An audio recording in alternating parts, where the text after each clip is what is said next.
بسم الله الرحمن الرحيم ياسين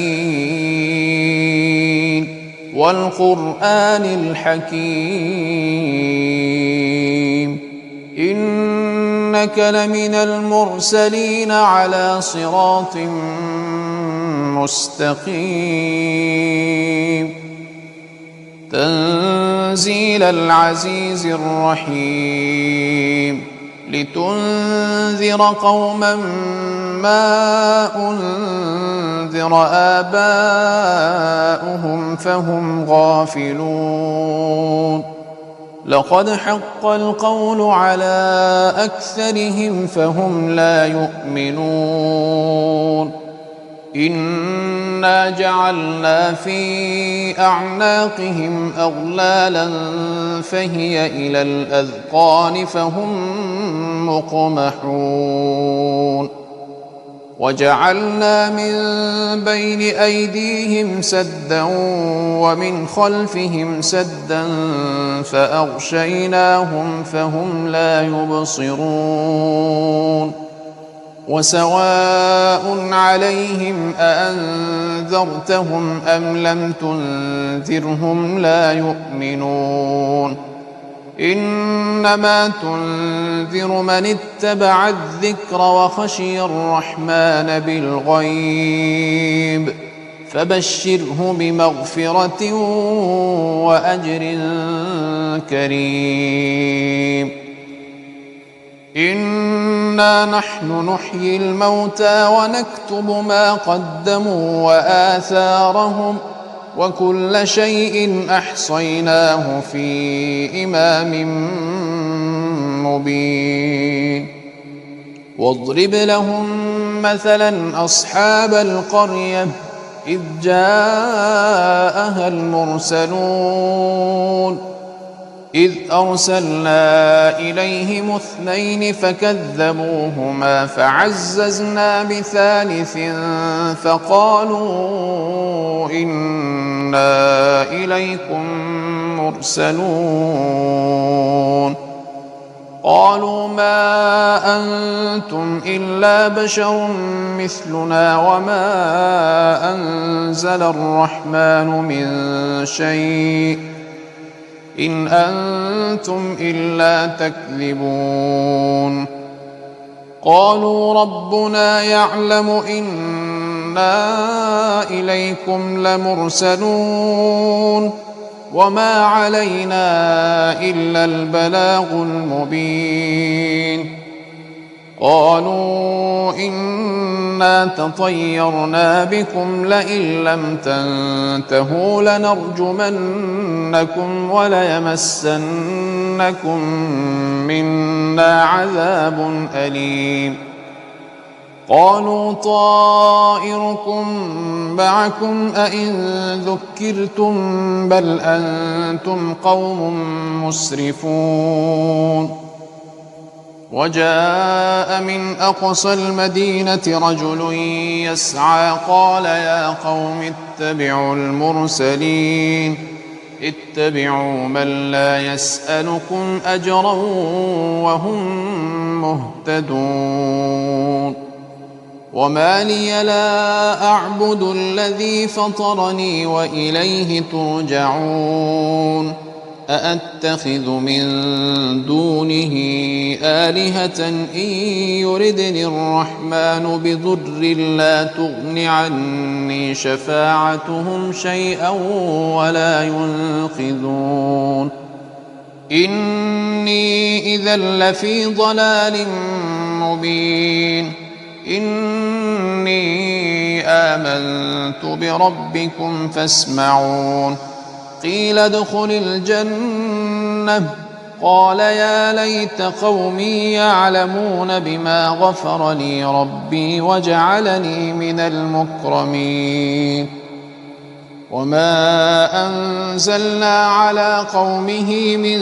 بعده من جند من السماء وما كنا منزلين إن كانت إلا صيحة واحدة فإذا هم خامدون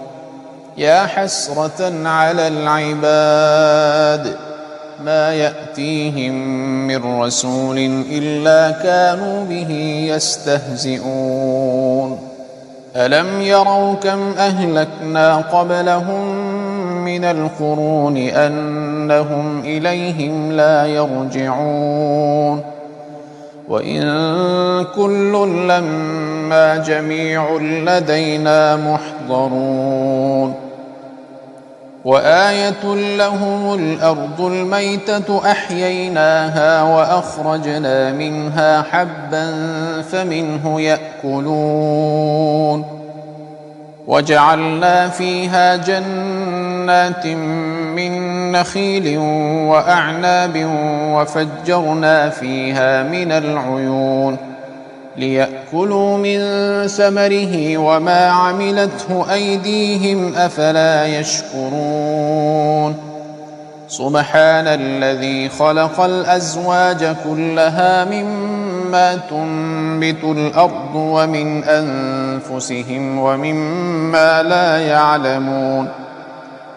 وآية لهم الليل نسلخ منه النهار فإذا هم مظلمون والشمس تجري لمستقر لها ذلك تقدير العزيز العليم والقمر قدرناه منازل حتى عاد كالعرجون القديم لا الشمس ينبغي لها أن تدرك القمر ولا الليل سابق النهار وكل في فلك يسبحون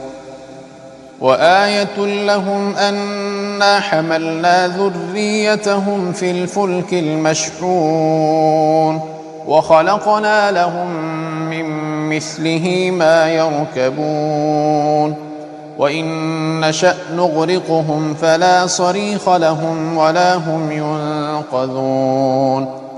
إلا رحمة منا ومتاعا إلى حين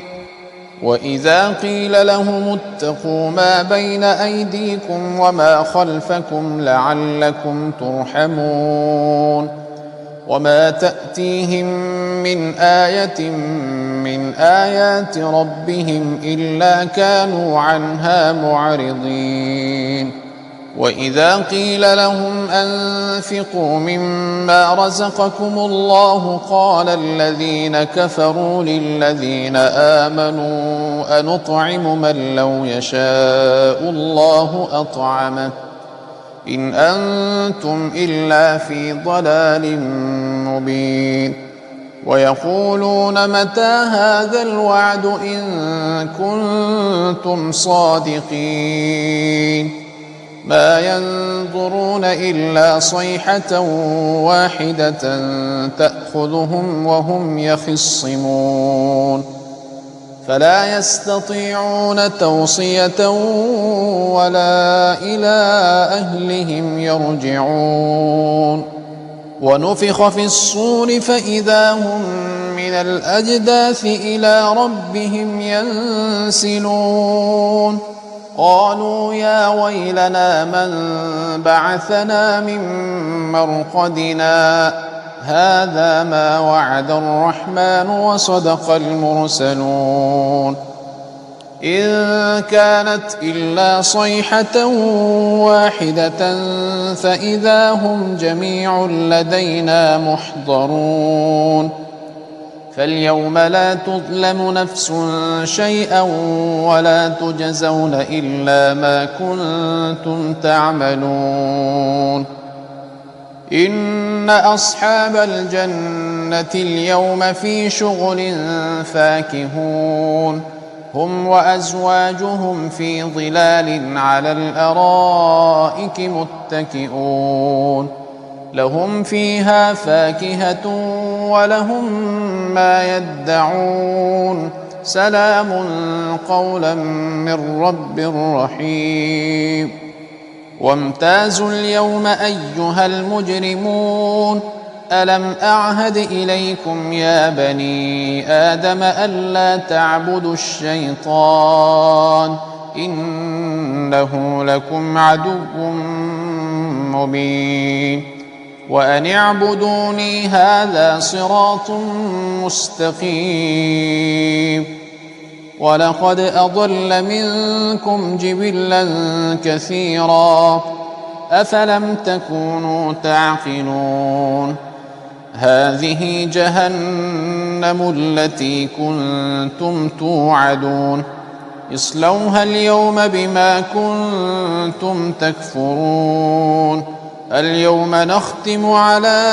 أفواههم وتكلمنا أيديهم وتشهد أرجلهم بما كانوا يكسبون ولو نشاء لطمسنا على أعينهم فاستبقوا الصراط فأنى يبصرون ولو نشاء لمسخناهم على مكانتهم فما استطاعوا مضيا ولا يرجعون ومن نعمره ننكسه في الخلق أفلا يعقلون وما علمناه الشعر وما ينبغي له إن هو إلا ذكر وقرآن مبين لينذر من كان حيا ويحق القول على الكافرين أولم يروا أنا خلقنا لهم مما عملت أيدينا أنعاما فهم لها مالكون وذللناها لهم فمنها ركوبهم ومنها يأكلون ولهم فيها منافع ومشارب أفلا يشكرون واتخذوا من دون الله آلهة لعلهم ينصرون لا يستطيعون نصرهم وهم لهم جند محضرون فلا يحزنك قولهم إنا نعلم ما يسرون وما يعلنون أولم ير الإنسان أنا خلقناه من نطفة فإذا هو خصيم مبين وضرب لنا مثلا ونسي خلقه قال من يحيي العظام وهي رميم قل يحييها الذي أنشأها أول مرة وهو بكل خلق عليم الذي جعل لكم من الشجر الأخضر نارا فإذا أنتم منه توقدون أوليس الذي خلق السماوات والأرض بقادر على أن يخلق مثلهم بلى وهو الخلاق العليم إنما أمره إذا أراد شيئا أن يقول له كن فيكون فسبحان الذي بيده ملكوت كل شيء وإليه ترجعون